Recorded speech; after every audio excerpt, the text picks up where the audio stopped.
Here's my HG Unicorn Gundam. Broke a few pieces.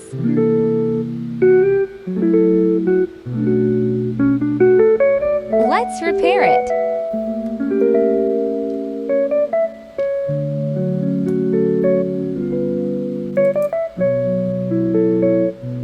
Step 1.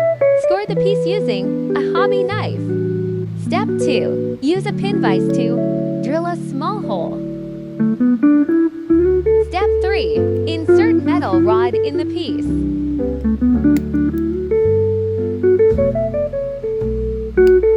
Step 4. Apply plastic cement to glue the parts together.